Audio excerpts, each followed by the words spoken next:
I can make a case this is the worst superstar in the history of sports. He is a nightmare. You're talking about the first 4 years of his time with the Clippers, he's averaged 40.3 games a year. It's lewd, lascivious, salacious, outrageous. They are set up to be a very competitive team, and I will say this. In NBA history, regardless of how the Thunder buck the trend, typically the older teams perform better. You said you're on pace. Does that mean you anticipate playing on opening night? That's the plan. A few minutes later. Bradley Beal has sustained a fractured hip, and he will undergo season-ending surgery. Away from it and keep Kawhi in the middle of the lane. He just couldn't complete the play. Wiggins for three in the lead. Leonard is down. So you twisted your ankle. You feeling that right now? Well, yeah. It never ends. When it comes to the history of the Clippers franchise, they've been one of the most snake-bitten teams in the history of American pro sports. As look at their time in Buffalo, San Diego, and now Los Angeles, at every single stop, whatever could go wrong did indeed go wrong. Now, for this new Clippers regime, the Steve Ballmer era, it's a comedy of errors that encompasses decades of bad luck and mismanagement. As looking at the Clippers right now, injury-prone superstar, massive check, a Clippers staple. A looming scandal involving the owner, also a big-time check, and the most Clippers thing of all, having no real direction and being an average team in the loaded West. Led by as many as 7, they trail by 6. Harden from the line to the lane, a bit out of control. Bitch used to say 0.5 seconds or, Since the Clippers led by 10. Harden hoisting it up, looking for a whistle, not going to get it. Some things never change. For really any pro sports team, any pro sports fan, the worst place to be is that 8-8 range, 500 range, where you're not that great, but you're also not terrible. If you're a fan of a team like that, that indeed is sports purgatory. Now, looking at the Clippers specifically, well, they are an average team, below average team. Their salary cap, the players they have, it screams they're all in, they're in win now mode. As of course their franchise superstar Kawhi Leonard getting paid like a top 10 player. His production when healthy is a top 10 player, but of course he is never healthy. Then James Harden, just under 40, and beneath that, some pretty hefty contracts. This Clippers team on paper, they make sense and they look halfway decent. And if you're Steve Ballmer, all your chips are in the middle of the table to win a championship or at the very least compete. Good luck. Now, like many teams in the Kawhi Leonard era, they're a championship now, win now mode. It never comes to fruition. And looking at LA's downfall, post that 2020 series versus Denver, I've never taken them seriously as a legit championship team. As of course, looking at Kawhi Leonard, the so-called leader of the franchise, the one thing you can bet on is this guy getting hurt and not playing games. Look at the past 4 years, games played. 52, 68, 37, and so far this year, only 6. And I'm sure you guys know, out with a sprained knee, sprained ankle, it could go on for who knows how long. So you twisted your ankle. You feeling that right now? Well, yeah. Is there a situation where you think tomorrow, kind of TBD, say you feel in the morning? Yeah, we'll see what happens. Hey, I've seen this one. This is a classic. Just curious, is there any kind of update on Kawhi? He's missed now, I think, 6 games with the ankle. Yeah. Has he missed, I think, 4 games maybe, right? Has it been 6? It'd be funny if it weren't so pathetic. No, what the heck, I'll laugh anyway. For someone like Kawhi Leonard, a guy I want to believe in, he's super frustrating. As of course, watching his play, watching his game, very aesthetically pleasing. The fadeaways, mid-range mastery, all that is fantastic. When this guy plays, he's a top 10 player. But the problem is, when Kawhi does play, he plays 5 games, then he misses 5 games. And this year, the exact same story. This guy prior to injury was absolutely on fire, looking like prime Kawhi. 27 points, 3 steals, on 52, 43, and 96 splits. That right there in today's NBA is a clear top 10 player and debatably top 5.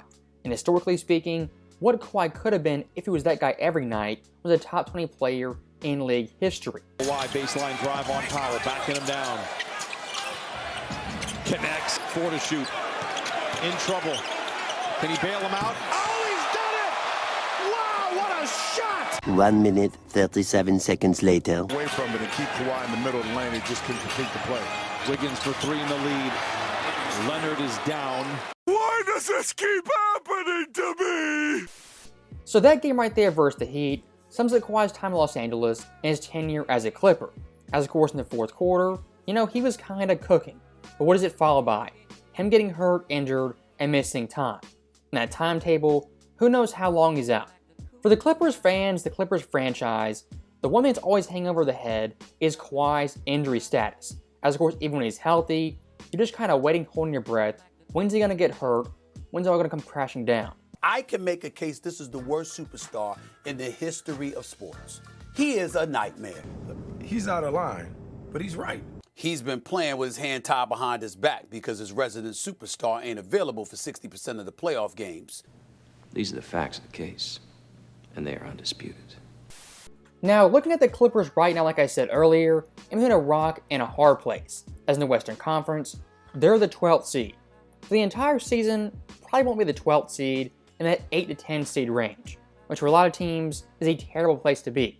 As looking at the top tier teams in the West, you have OKC, Denver, and Houston as the solidified 3 best teams. And looking beneath them, at the bottom tiers in the Western Conference, teams like New Orleans and Dallas, they're pretty pitiful. This Clippers team, not great, not bad, but just kind of average. For this Clippers team the past summer, one of the biggest mistakes they made involved Norman Powell. As looking at Powell last year, debatably their best player, and in Kawhi's absence, did pretty damn well. As Powell last year, a fringe all-star at 22 points per game on very good efficiency. Now, someone like Norman Powell, him versus Kawhi Leonard, of course, Kawhi is better. What would you rather have? Norman Powell for 60 games or Kawhi for 37? If you ask me, give me Norman Powell. Logical. And look, I get why the Clippers moved this guy. The salary cap second apron is an absolute killer.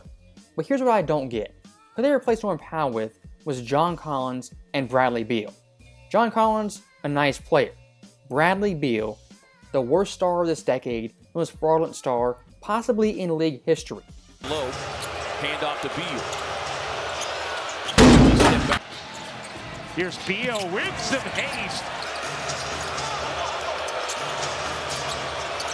Beal leans in. Beal beats him out front and gets a layup out of it and blows the opportunity. You blew it! If you want to pinpoint stars who've dodged so much hate, so much criticism, Bradley Beal is indeed that guy. As what he gets paid like is a superstar player, a top tier player. What he is in reality is a worse Zach LaVine. As much like LaVine, for his entire career playing on pitiful and terrible teams. And of course Beal's stats looked fine and in some years looked great. For Bradley Beal, it's all fool's gold.